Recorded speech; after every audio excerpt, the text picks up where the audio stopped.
All right, what's up, everybody? We are back with another episode of Dave's R&R Rambles and Reviews with your host Dave.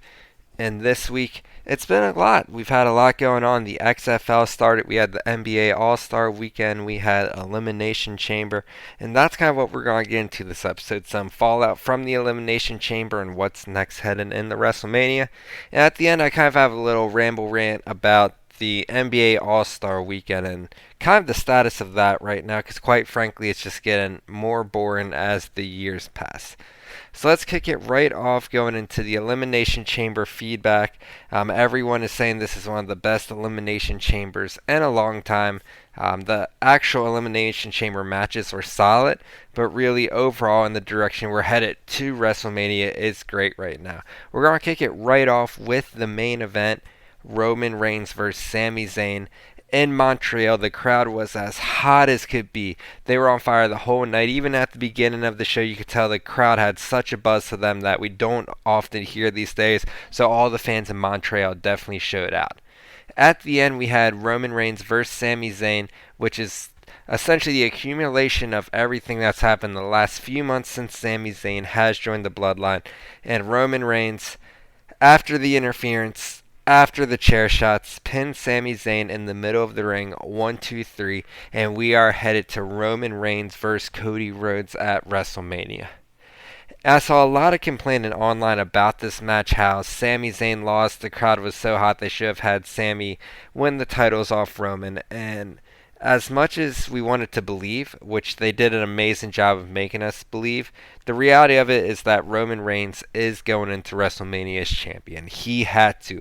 As long as his title reign has been, there's just no way he can drop the title at Elimination Chamber.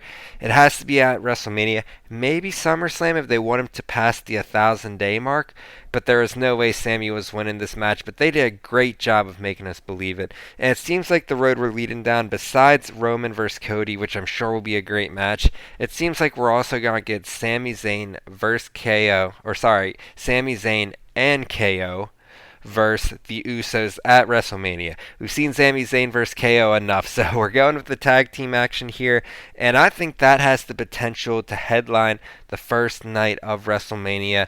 The stories are so great right now because both sides would be conflicting. Sami Zayn and KO have always gone at it, but now they have a common enemy, and Jey Uso, with everything that's gone on in the bloodline lately, is a little not at ease with them. So I think the Usos versus Sami and KO is a great idea, and it's so annoying to hear everybody say how it's like a consolation prize. This is where the story's been taking us. I know Sami was the huge underdog here, and he stepped up so much lately, but headlining potentially night one of WrestleMania, taking on the Usos, who have been tag champions for so long now, ending this historic reign. Sami's already done his part to put a dent in the bloodline and bring their downfall, so I don't consider this the consolation prize. I consider it the next step in the story, and I'm all for that tag team match, the headline night one. Some other things we did notice at Elimination Chamber. It's going to be Asuka versus Bianca Belair. I think it's time for Bianca Belair's title reign to end. Asuka kind of bringing back an old version of her character has brought more life into the fans, into her right now. So I see Asuka winning the title at WrestleMania and having a long reign there. It seems like we're headed towards Brock Lesnar versus Bobby Lashley again. At least that's what I'm hoping, because even though their match was under 5 minutes, I just love the Brock Lesnar finisher spam type match. Some people may hate it since it's not as technical, but I always have fun with it. I think I would not be against Brock Lesnar versus Bobby Lashley at Mania. It seems like on Raw they were hinting at Omos and Brock Lesnar, but let's be real, that's not going to happen. And then some other things, we have Logan Paul versus Seth Rollins, which has kind of been word since the Rumble, and I'm all for that. Logan Paul has done a great job of establishing himself as a part-time act, and Seth Rollins, you can't have much of a better opponent to get in the ring with and look good. So I'm all for the matches we have heading into WrestleMania. We're a little over a month away, so the road to WrestleMania is just heating up now, and I'm excited to talk about it more as it approaches.